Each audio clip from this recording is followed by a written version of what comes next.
Buenos días, mis amados hermanos. Dios les bendiga. Qué placer estar aquí llevando la palabra de Dios.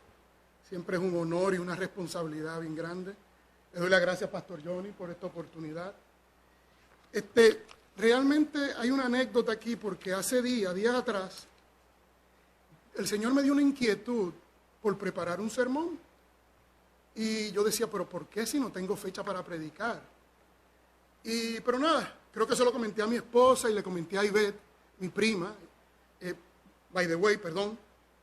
Quiero darle las gracias a mis familiares que vinieron, mi primo Guillermo Delgado, su esposa Ana Celia y la madre de Ana Celia, que vinieron a recibir la palabra de Dios hoy aquí con nosotros. Y darle la bienvenida a todos los que están por internet también. Gracias que oigan la palabra del Señor y que nos sigan aquí en el site de Calvary. Pues como le comentaba, Dios me dio una inquietud de preparar un sermón.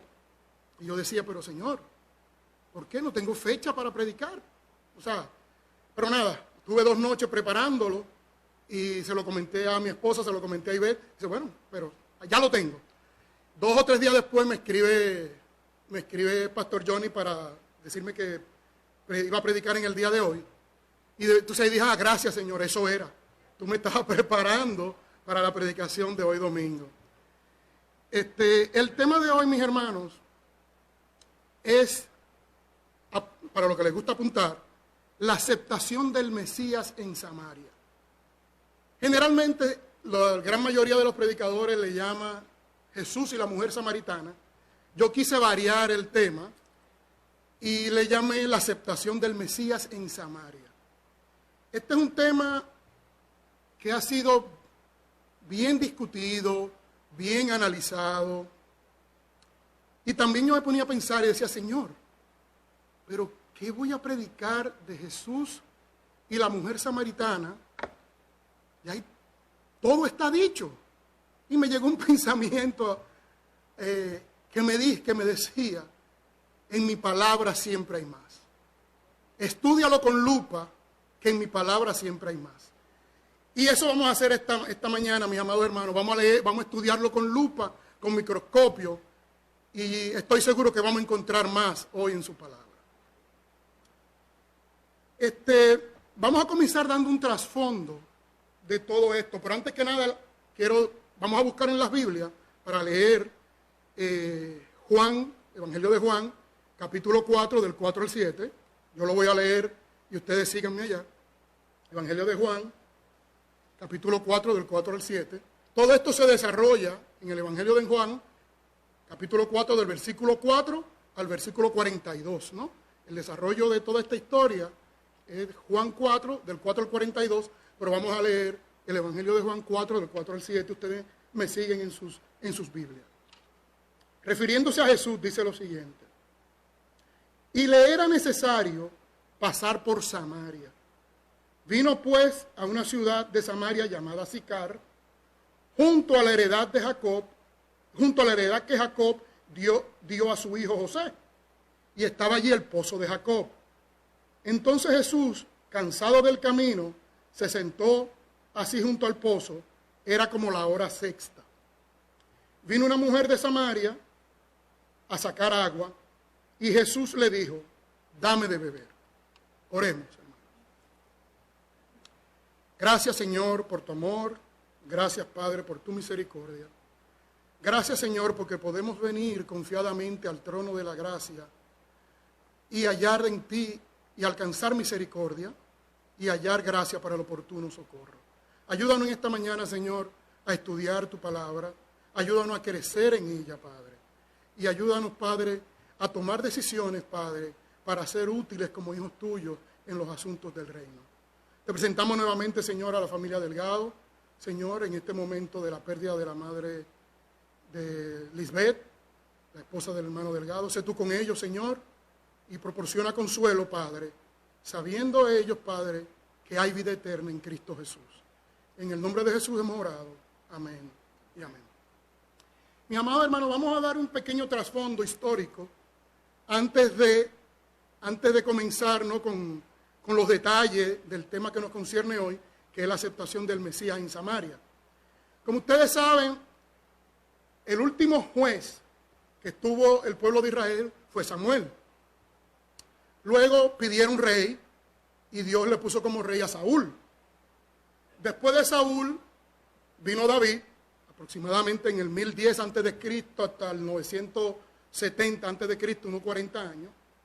Luego de David viene Salomón, su hijo, y luego de Salomón el reino se divide.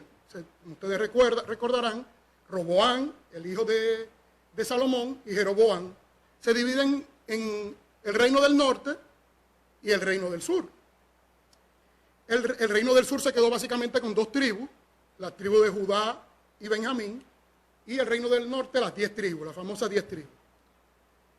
Resulta, mis amados hermanos, que el reino del norte, que se quedó en el norte, fueron cautivos en el año 722 a.C. aproximadamente, por los asirios, por el imperio neoasirio.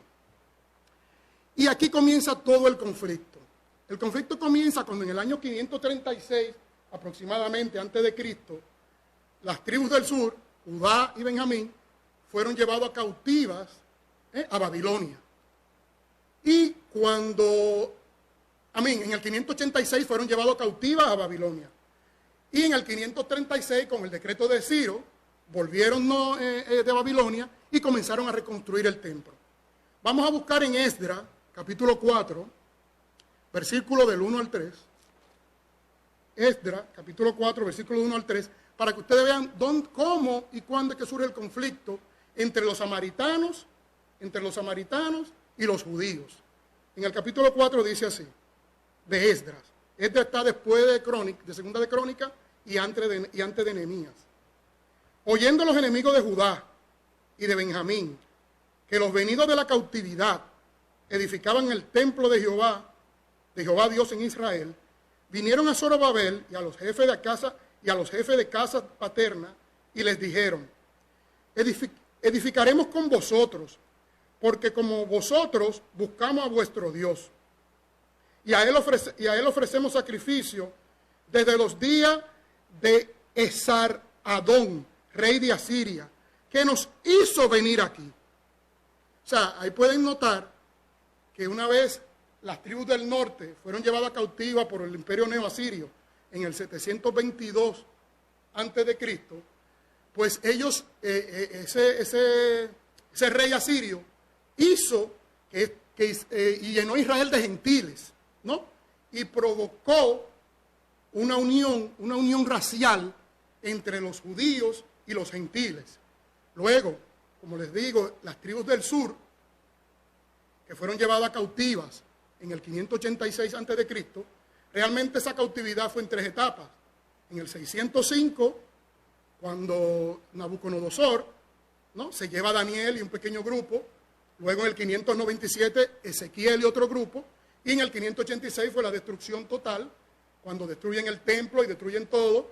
Y luego con Ciro, cuando los medos y los persas, Ciro da el decreto en el 536, Ciro derrota a los babilonios y en el 536 permite a los judíos volver a su tierra. Pues entonces el conflicto entre los samaritanos y los judíos comienza aquí. Ellos querían ayudar a edificar el templo y los judíos se lo prohíben. Le dicen, no, vamos a edificar nosotros. Zorobabel y el sacerdote Josué, o Jesua, depende en el libro donde lo lea, porque en Esdras es Jesua, en Ageo es Josué, le indican que no, que ellos van a edificar ellos el templo, y no lo permitieron. Pues ahí surge todo este conflicto, y como le digo, 2 razones raciales y razones religiosas. Racialmente eran mezclados con los gentiles, y religiosamente eran politeístas, creían en varios dioses. Aunque ya para el primer siglo, para la época de Jesús, ya ellos eran monoteístas, y básicamente creían en el Dios de Israel. Perfecto. Este rechazo, mis amados hermanos, de los judíos, este rechazo de los judíos a los samaritanos provocó 2 cosas en los samaritanos. Lo primero que provocó fue lo siguiente, es que ellos dejaron de ver Jerusalén como el lugar de adoración. Ellos dejaron de ver Jerusalén como el lugar de adoración y vieron el monte de Gerizim como su lugar de adoración. Y lo segundo que provocó fue que la Biblia hebrea, el Tanakh, ¿no?, que se divide en tres, la Torá, el Nevín y el Ketubín. El Tanakh, la Torá, como ustedes saben, es el Pentateuco, los primeros 5 libros de la Biblia. Los Nevín son los profetas y el Ketubín son los escritos. Pues ellos tienen una versión de la Torá, de los primeros 5 libros de la Biblia, y donde quiera que indica Jerusalén o el monte Moriah, pues ellos dicen que no, en su versión de la Torá, ellos indican que ese es el monte Gerizim. Eso es lo primero. Y básicamente, si ustedes van a Génesis 22, donde es el sacrificio de Isaac, en la Biblia de ellos, por darle un ejemplo, ¿no?, en la versión de ellos dice que fue en el monte Gerizim y no en el monte Moriah. Básicamente, estas fueron las dos reacciones, ¿no? Cambiaron el lugar de adoración del monte Moriah, del templo, al monte Gerizim, y cambiaron la versión de la Torá. Bien, vamos a lo que nos incumbe. Digo, todo nos incumbe, pero vamos al tema de hoy, ¿no? Cristo tenía una cita con la mujer samaritana. El Señor Jesús vino a hacer la voluntad de su Padre. Y su Padre le tendió una cita con la mujer samaritana a solas, ¿no?, en la hora sexta, que es como las 12 del mediodía. Y el Señor Jesús fue a Sicar, que es un lugar en el sur de Siquem, y está entre las dos montañas, entre el monte Ebal y el monte Gerizim, y fue como a la hora sexta. Y se sienta en el pozo de Jacob, como ustedes conocen la historia, y vamos ahora a ver dos aspectos importantes de la misma. Hay dos observaciones que podemos hacer de esta historia, y es la que se va a basar, ¿verdad?, el desarrollo, y vamos a ver los detalles de la misma. La primera observación es la siguiente: es que el Mesías vino a la tierra a revelarnos al Padre. Ese es, aparte, ¿verdad?, ese es un subtema, ¿no? Porque el tema principal, todos sabemos que Jesús es el Hijo de Dios y fue el que vino para redimirnos de nuestros pecados, ¿no? Pero un subtema en el Evangelio de Juan es este, que Jesús vino para revelarnos al Padre. Después vamos a ver cómo esto se afina, cómo esto va en coordinación con la mujer samaritana, qué tipo de revelación Jesús le da a la mujer samaritana para que ella conozca al Padre. Y la segunda observación es, que ustedes van a notar y vamos a estudiarlo, es como la mujer samaritana, mientras más contacto, mientras más habla con el maestro, mayor respeto tiene por él, y cómo va creciendo en fe y va desarrollando su fe. Son esos dos aspectos, esos dos temas principales lo que vamos a ver, como les indiqué. El subtema en el Evangelio de Juan, de que Jesús vino a revelarnos al Mesías, y cómo la mujer samaritana crece al tener contacto con el Mesías. Ustedes saben que, por lo menos los evangelios, el tema principal en Juan es que Jesús es el Hijo de Dios. En Mateo, Jesús es el Rey de los judíos, y es un evangelio dirigido más a los judíos. En Marcos, Jesús es el sirviente de Jehová, y es un evangelio más dirigido a los romanos, a los gentiles. En Lucas, Jesús es el Hijo del Hombre, y en Juan, Jesús es el Hijo de Dios. Y como le dije, este es el subtema, que el Mesías vino a revelarnos al Padre. Vamos a ver la primera observación, como le indiqué, de que Jesús vino a revelarnos al Padre, a la humanidad. Y lo podemos ver en Juan capítulo 4, ustedes me siguen allá, capítulo 4, del 10 al 14. Y para aplicar esto a la mujer samaritana, Jesús le reveló a la mujer samaritana un tipo de vida nuevo, ¿no? Una forma de vivir nuevo. Esa es la primera revelación que hace el Señor Jesús a la mujer samaritana, de que se puede tener una vida nueva en Cristo. Yo lo voy a leer acá rapidito del Juan 4 del día 14. Y dice así: respondió Jesús y le dijo: si conocieres el don de Dios y quién es el que te dice dame de beber, tú le pedirías y él te daría agua viva. La mujer le dijo: Señor, no tienes con qué sacarla y el pozo es hondo. ¿De dónde pues tienes el agua viva? ¿Acaso eres tú mayor que nuestro padre Jacob, que nos dio este pozo del cual bebieron él, sus hijos y sus ganados? Respondiendo Jesús y le dijo: cualquiera que bebiera de esta agua volverá a tener sed, mas el que bebiere del agua que yo le daré no tendrá sed jamás, sino que el agua que yo le daré será en él una fuente de agua que salte para vida eterna. Jesús quiere despertar en la mujer samaritana la necesidad de salvación, la necesidad de vida eterna. Jesús habla del agua viva. Ella está hablando del agua natural. El Señor pasa de lo físico a lo espiritual. Cuando nosotros pensamos en agua viva, ¿qué pensamos generalmente? Agua corriendo, ¿no? Un río, agua corriendo. Y ella dice: pero ¿dónde está el agua viva? El Señor realmente está pasando de la parte física a la parte espiritual. El agua que ofrece Jesús es un agua que sacia a todo ser humano por la eternidad. No va a tener sed jamás. Sin embargo, el agua del pozo, a los 10 o 15 minutos volvemos a tener sed.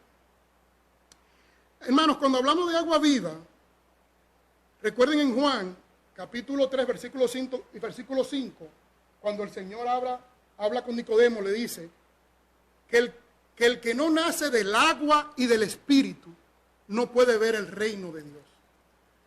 El agua representa esa palabra de Dios con la cual el Señor nos limpia y provoca una regeneración espiritual en nosotros. O sea, el nuevo nacimiento. Y eso es lo que el Señor le está ofreciendo a la mujer samaritana, agua viva. En Efesios, refiriéndose a la iglesia, Efesios 5, versículo 26, dice claramente, vamos a buscarlo porque no quiero parafrasearlo, me gusta mucho este versículo y no quiero parafrasearlo. Efesios 5, versículo 26, Jesús refiriéndose a la iglesia, dice lo siguiente. Efesios 5, 26, dice lo siguiente, refiriéndose el Señor a la iglesia: para santificarla,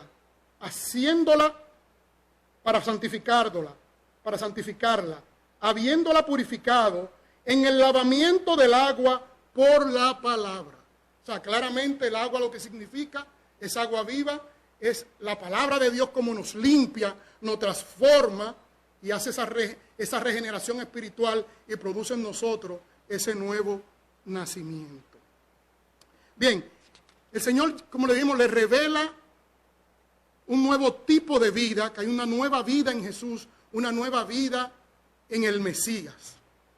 La segunda revelación que el Señor le hace a la mujer samaritana es que le revela algo íntimo de ella, algo muy íntimo que jamás ella iba a pensar que él sabía, ¿no? Y vamos a verlo, yo lo voy a leer en Juan 4 del 15 al 19. Juan 4 del 15 al 19. Y es lo siguiente, cuando el Señor le revela esa intimidad que ella quedó sorprendida, ¿no? Y la mujer le dijo: Señor, dame esa agua para que no tenga yo sed. Ella sigue en la parte física, ¿no?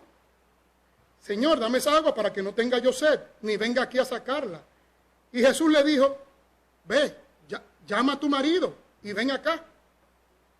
Respondiendo a la mujer y dijo: no tengo marido. Jesús le dijo: bien has dicho, no tengo marido, porque 5 maridos has tenido y el que ahora tienes no es tu marido. Esto ha dicho con verdad. Le dijo la mujer: Señor, me parece que tú eres profeta.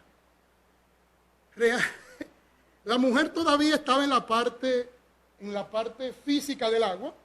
Dijo: dame de esa agua para no tener sed jamás. Y el Señor está llevándola a la parte espiritual. Llevándola a la parte espiritual y preparando el momento para mostrarle a ella su necesidad de vida eterna. Es importante, mis amados hermanos, entender lo siguiente. Para que una persona sienta la necesidad de ser salvo, de que necesita a Dios, tiene que verse ella misma como Dios la ve. ¿Y cómo Dios la ve? Como un pecador. Y eso fue lo que el Señor trató de hacer, hizo con la mujer samaritana. La hizo ver su pecado. La hizo ver su pecado.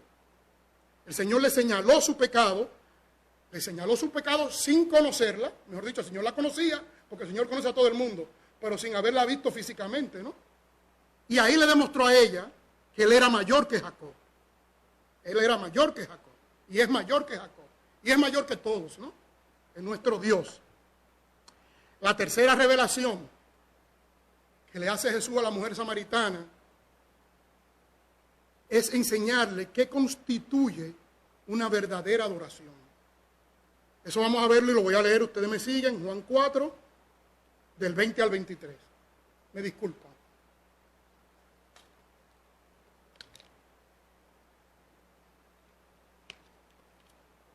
Se lo voy a leer.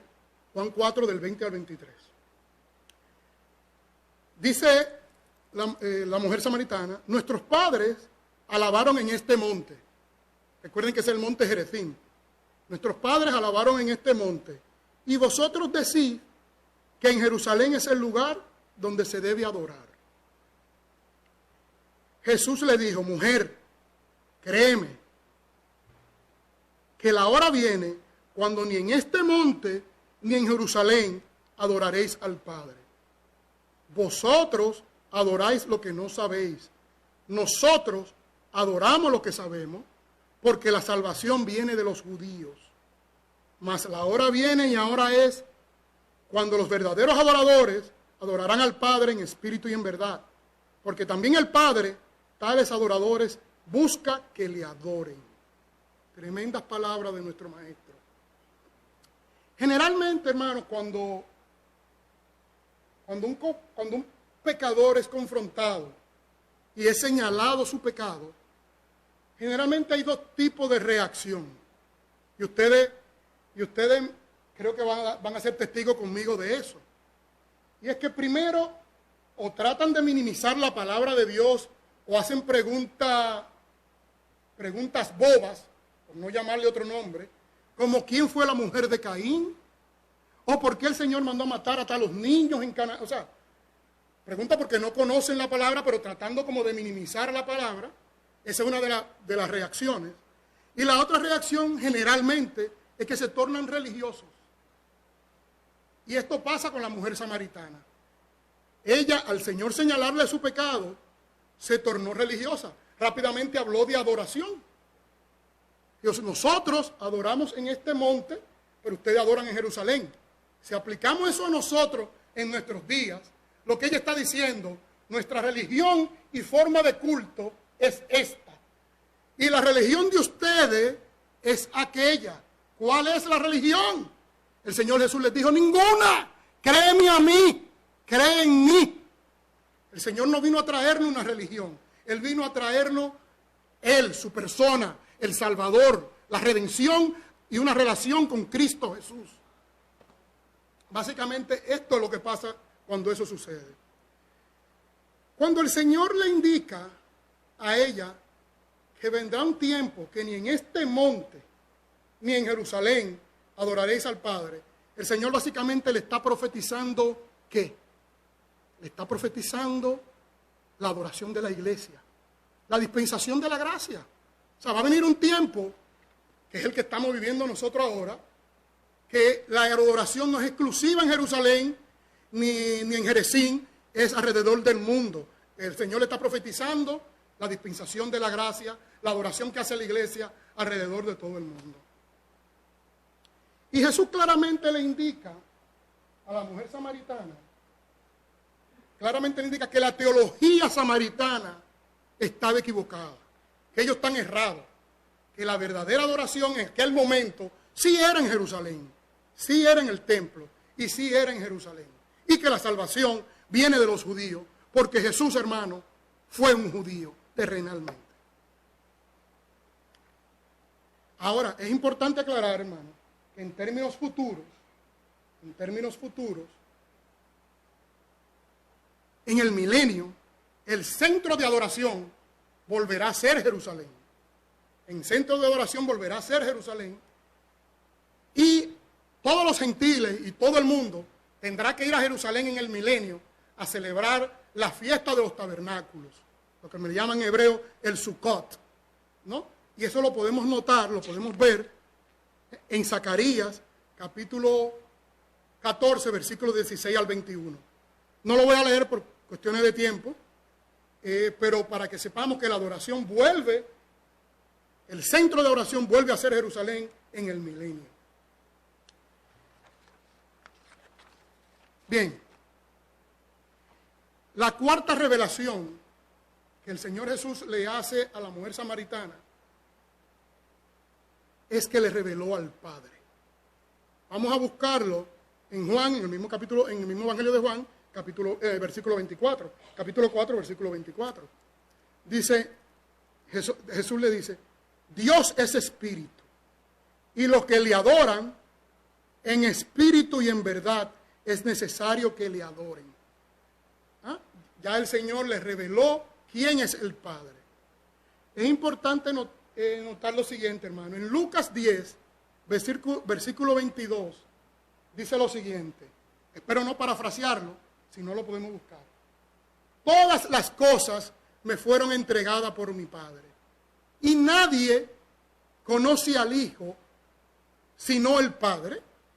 Y nadie conoce al Padre sino el Hijo. Y aquel a quien el Hijo se lo quiera revelar.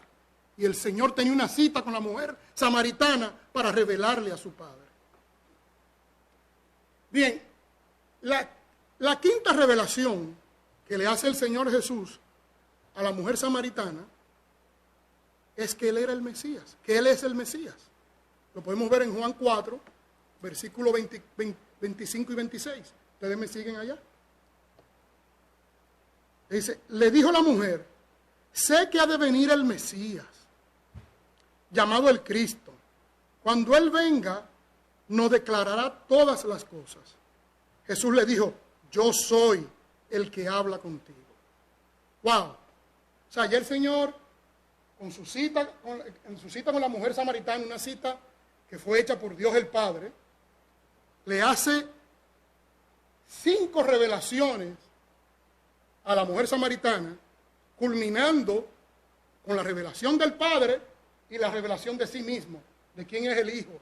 Y que Él, recuerden en Juan 14, 6, que Él es el camino, la verdad y la vida. Y nadie viene al Padre si no es por Jesús. Y eso es para los samaritanos y para todo el mundo. Es una realidad para los samaritanos y para todo el mundo.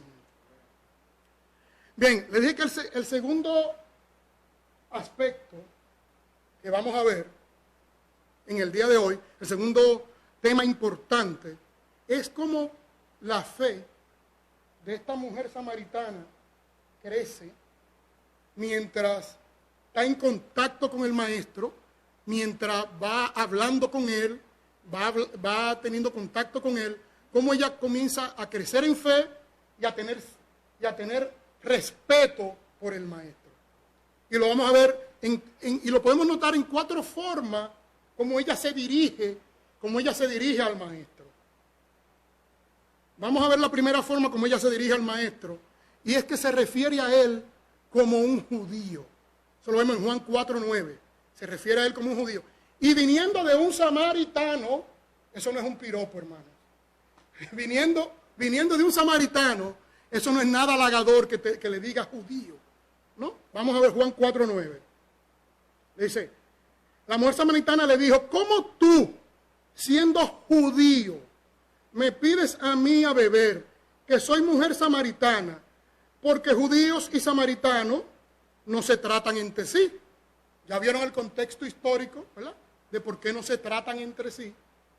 Y en la en la ley oral judía, la Mishnah, dándole un poquito de trasfondo, la Mishnah y el Gemara es lo que hoy llamamos el Talmud. Y en la Mishnah, que era lo que estaba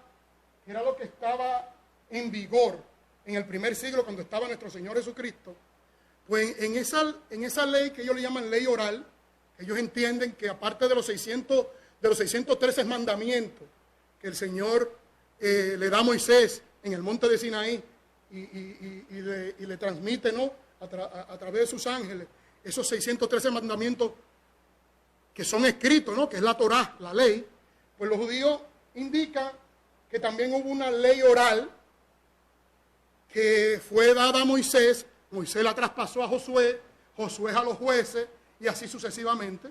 Y es lo que luego ellos ponen por escrito y llaman la Mishnah, luego con el Gemara, que es lo que hoy llamamos el Talmud. Pues en la Mishnah es prohibido a los judíos pedir nada gratis a un samaritano, ni darle nada gratis a un samaritano, y viceversa. O sea, que el Señor está rompiendo todos los protocolos y todas las leyes judías, ¿no?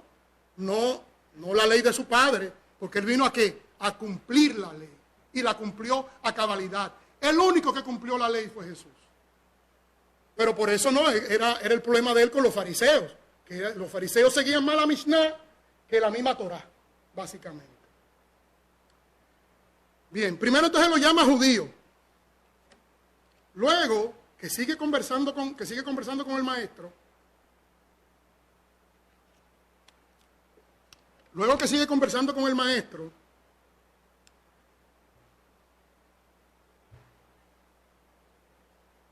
le dice Señor, le llama Señor.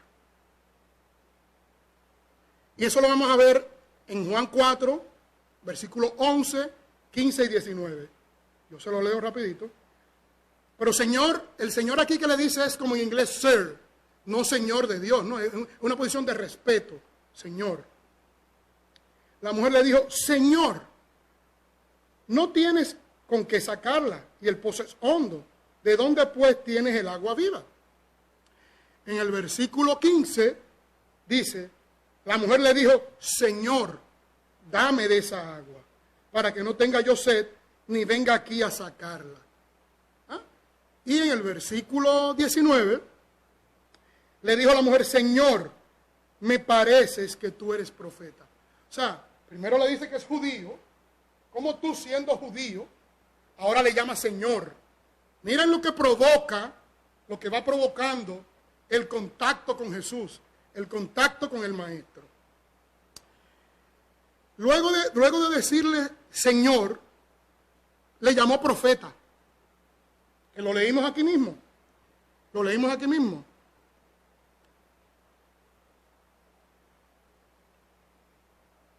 En el versículo 19. Le dijo la mujer, Señor, me parece que tú eres profeta.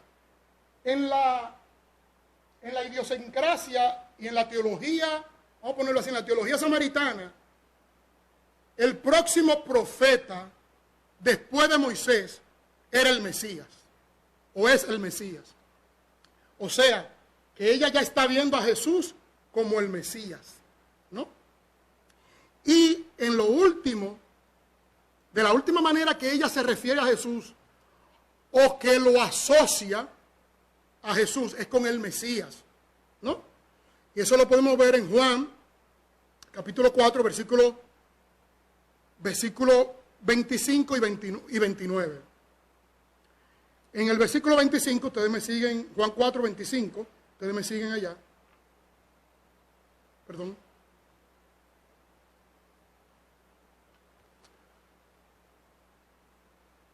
Versículo 29. Venid, versículo 29, Juan 4, 29, venid, ved a un hombre que me ha dicho todo cuanto he hecho. ¿No será este el Cristo, el ungido, el Mesías? O sea, ella, básicamente, mis amados hermanos, comienza insultándolo, diciéndole judío, que para los samaritanos un judío era de lo peor. Luego le llama Señor, luego le llama profeta y luego lo relaciona con el Cristo, con el Mesías.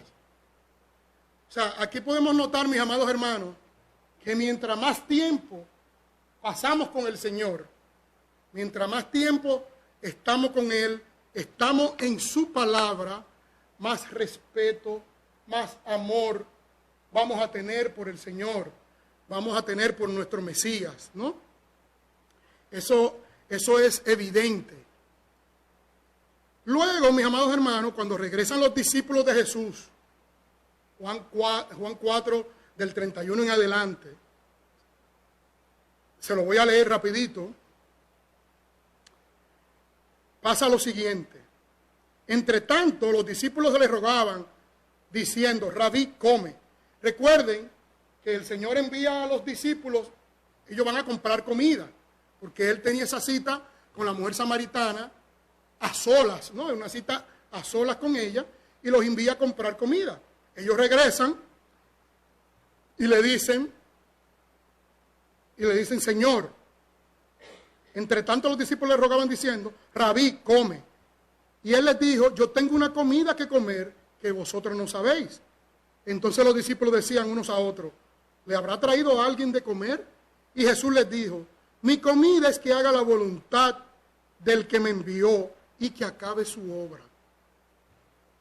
Me decís vosotros, aún faltan 4 meses para que llegue la siega. He aquí os digo, alzad vuestros ojos y mirad los campos que ya están blancos para la siega.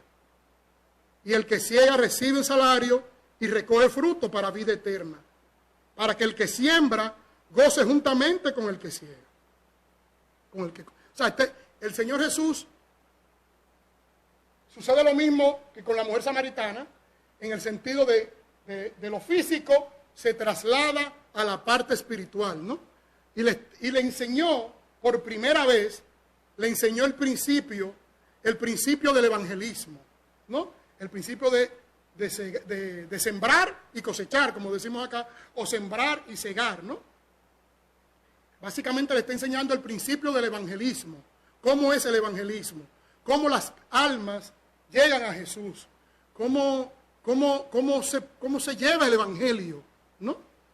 Entonces, y ellos lo vieron rápidamente, lo vieron en la práctica. ¿Por qué lo vieron en la práctica?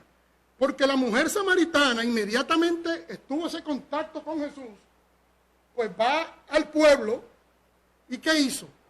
Le habló a todo el mundo, ¿no?, de su contacto con Jesús. En otras palabras, le predicó el evangelio, o sea, le habló quién era Jesús. Creo que este es el Mesías esperado. Me contó toda mi vida, ¿no? Y ellos creyeron cuando ella le habló. O sea, ella sembró y cosechó ella misma. Pero también muchos fueron donde Jesús, que le habían oído a ella, que ella había sembrado, y creyeron cuando el Señor Jesús le habló también. O sea, ahí ella sembró y quien hace la cosecha es el mismo Mesías, es el mismo Señor Jesús. Esto fue vital para los apóstoles, conocer ese principio del evangelismo, de ir a llevar el evangelio. Amados hermanos, ¿cómo podemos conocerlo? A través de su palabra. No hay otro medio de conocer a Cristo y al Señor sino es a través de su palabra. En su palabra es que podemos conocer al Mesías. Nosotros, hermanos, nos convertimos en lo que adoramos. Fíjense que cuando un joven adora un baloncelista o adora un pelotero, ¿qué hace? Se compran el t-shirt del pelotero, que dice aquí atrás George o como sea, se compran las tenis de Jordan, porque adoran y quieren convertirse en lo que adoran, en ese jugador, lo admiran. Pues nosotros, si no nos metemos en la palabra de Dios, no vamos a adorar al Mesías, no vamos a conocerlo y por ende no vamos a adorarlo. Es vital, hermano, meternos en la palabra de Dios. Un cristiano que no estudie la palabra de Dios diariamente, aunque sea un capítulo diario de la palabra de Dios, no es apto para las funciones del reino. No es que no es salvo, pero no es apto para las funciones del reino. Dios no lo puede utilizar. No hay forma que lo pueda utilizar. Hay que estar metido en la palabra, llenarse de Cristo para poderle hablar a los demás de Cristo. Si no, no hay forma. Si queremos, hermano, todos queremos un crecimiento. Todos queremos un crecimiento. Todas las iglesias quieren un crecimiento. Estoy hablando, obviamente, de un crecimiento en las iglesias de sana doctrina, como la nuestra. Queremos un crecimiento. Pero, hermanos, sin un avivamiento no puede haber un crecimiento. Sin un avivamiento no puede haber un crecimiento. Y el avivamiento es con lo que estamos ya. Es con nosotros, los que ya estamos en la iglesia. Queremos llenar nuestras iglesias, pues tiene que haber un avivamiento, porque eso lo hace el Espíritu Santo.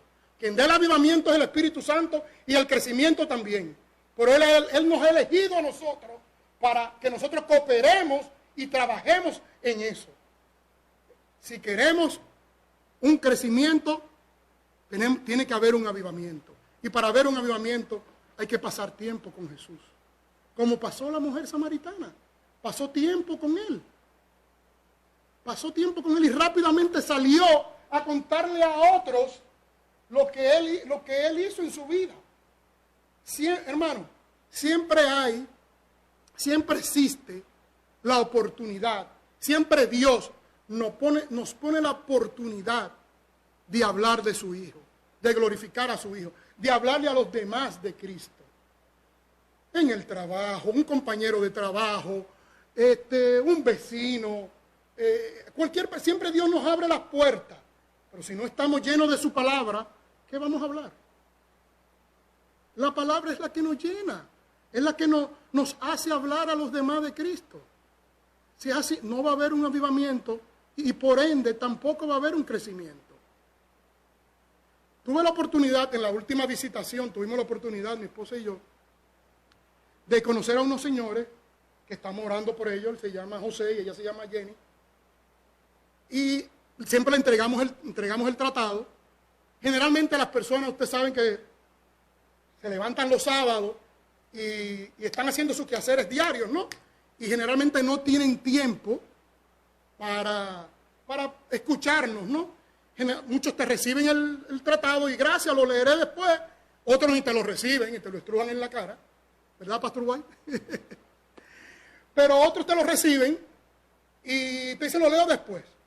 Pues tuvimos mi esposa y yo la oportunidad de conocer a estos señores y le dimos el tratado y él me dice, qué bueno que tengan un hermoso día en la asamblea. Yo, me dio la oportunidad para hablar con él.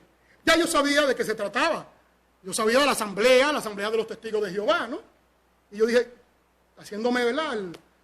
Como que no tenía mucho conocimiento del asunto. ¿De qué asamblea me habla? Dice, no, de la asamblea de los testigos de Jehová. Ustedes no son testigos de Jehová. Y yo, ay, gracias, Señor, ahora voy. Me lo pusieron los reyes, como una expresión bien dominicana. Digo yo, no, mira, los testigos de Jehová, los respeto, pero es una falsa doctrina. Y le expliqué la doctrina de los testigos de Jehová, que no creían en Jesús como Dios. O sea, le expliqué toda la doctrina de los testigos de Jehová. Y aproveché la oportunidad, obviamente, para explicarle el Evangelio, para hablarle de la doble imputación, decirle lo que hizo Cristo en la cruz. Y es sencillo, hermano. Usted no tiene que ser un teólogo. Usted no tiene que ser un teólogo para hablar el Evangelio. El Evangelio está definido claramente en 1 Corintios, capítulo 15, del 1 al 3, del 1 al 4. Ahí te dice que es el Evangelio. Y simplemente le hablé, mira, Cristo murió por nuestros pecados, fue muerto y resucitado al tercer día, según las Escrituras. Y si ponemos nuestra fe en Él, somos salvos. El Evangelio es sencillo, no hay que hacer un teólogo para hablar del mismo. Y como quiera, usted puede hablarle de las maravillas que Dios ha hecho en su vida, cómo Dios lo salvó, cómo Dios lo sacó de un problema grave. O sea, eso es testificar de Cristo. Si usted no está haciendo eso, hermano, si semanalmente usted por lo menos no habla con una persona de Cristo, usted no es apto para el reino. Usted no funciona, usted no le es útil a Dios. Usted no está llevando fruto. Y Dios quiere que llevemos fruto. Porque llevando fruto es que se glorifica a su Padre. No estoy diciendo que no es salvo, le estoy diciendo que no está apto para los asuntos del reino. Pues tuvimos la oportunidad de hablar con esos señores, de explicarles el Evangelio. Luego volvimos en otra oportunidad y les llevamos una Biblia. Y estamos sembrando. Yo me conformo y me gustaría saber en algún momento de que alguien obtuvo esa cosecha, de que alguien pudo ser. Nosotros por lo menos sembramos. Esperamos que alguien ahora vuelva o se logre, ¿no?, que se dé esa cosecha. Mis amados hermanos, básicamente esta es la palabra del Señor que el Señor nos tiene por hoy. Que el Señor añada bendición a su palabra, ¿no? Y que hagamos un compromiso formal con el Señor, de leer su palabra, no de leerla, de estudiar su palabra diariamente, aunque sea un capítulo. Eso en conjunto con la oración, con el ayuno, todo eso es vital. Pero la palabra, hermano, es de la única forma que el Señor te habla. El Señor te habla a través de su palabra. Y en la oración tú le hablas al Señor. Que el Señor añada bendición a sus palabras. Vamos a orar. Gracias, Padre, por tu amor. Gracias, Padre, por tu misericordia. Gracias, Señor, por la palabra traída hoy aquí, Señor, a todos nuestros hermanos, donde todos aprendemos. Gracias, Padre, porque me ayudaste en la preparación de este sermón, Señor, y porque aprendí muchísimo con él, y espero que mis hermanos también hayan aprendido mucho con él, y se edifiquen y vayan entusiasmados, Señor, en el amor de Cristo y con ese impulso que da el Espíritu Santo, Padre, y hagan un compromiso de leer tu palabra diariamente, Padre, para que lleven fruto, Señor.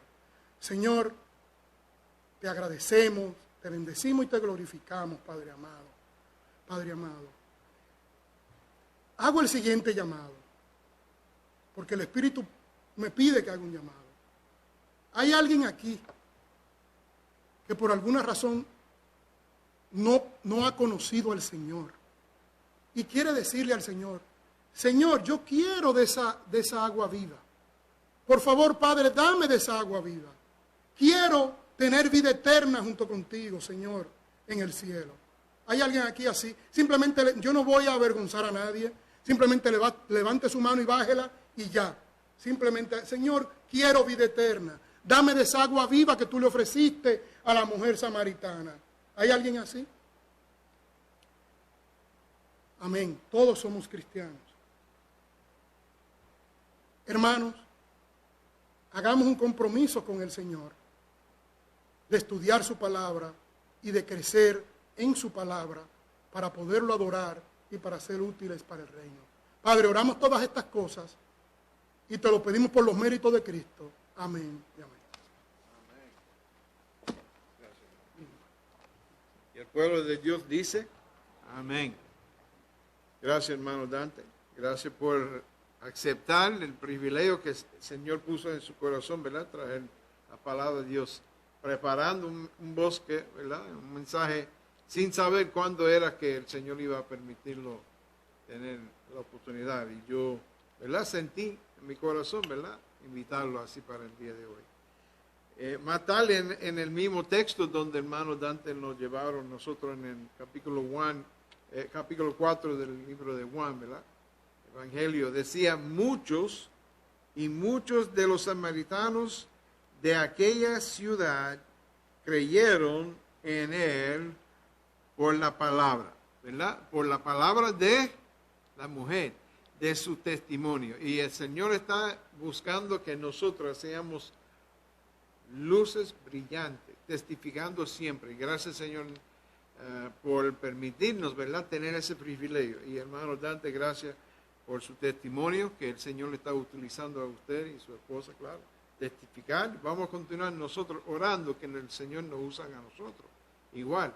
Él nos salvó a nosotros, ¿verdad? Él vino a nosotros, el Señor vino a nosotros, Cristo, para salvarnos, para que seamos útil para su servicio, para que seamos, ¿verdad?, testimonio de su amor.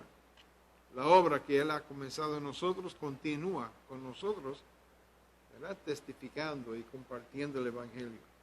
Yo espero que usted se encuentre así en el día de hoy, salvo que el Mesías sí ha venido a usted y usted lo recibió, conocía a Él como Salvador, pero hoy siendo útil por la palabra de la mujer, ¿verdad?, otros samaritanos vinieron al Señor. Y eso debe ser nuestro testimonio. Pongamos de pies mientras que usted es capaz. Y otra vez, gracias por los visitantes, ¿verdad?, familia de hermanos Dante que vinieron. Y esperamos que puedan participar en el próximo servicio. Oremos. Padre Celestial, gracias, oh Dios, por su palabra. Oh Dios, es potente, ¿verdad?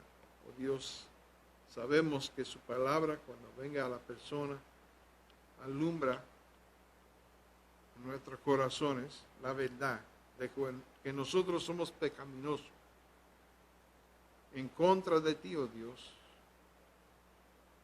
enemigos contigo. Pero en ese momento, cuando Jesús estaba en el cruz del Calvario, nosotros estamos en su mente. Y gracias por la humildad de nuestro Salvador y permitir que usted mismo, Dios, lo rechazó por un momento dado, por el pecado de la humanidad. Oh Señor, que seamos un pueblo preparado en su palabra, fiel a la llamada que ha puesto sobre nuestra vida como sus hijos, a llevar la palabra a otros. Que seamos soldados para Cristo. Gracias por este tiempo en su palabra, en esta dulce comunión. Esperamos que todos puedan participar en el próximo parte de nuestro servicio en esta mañana. Le pedimos esto en el nombre de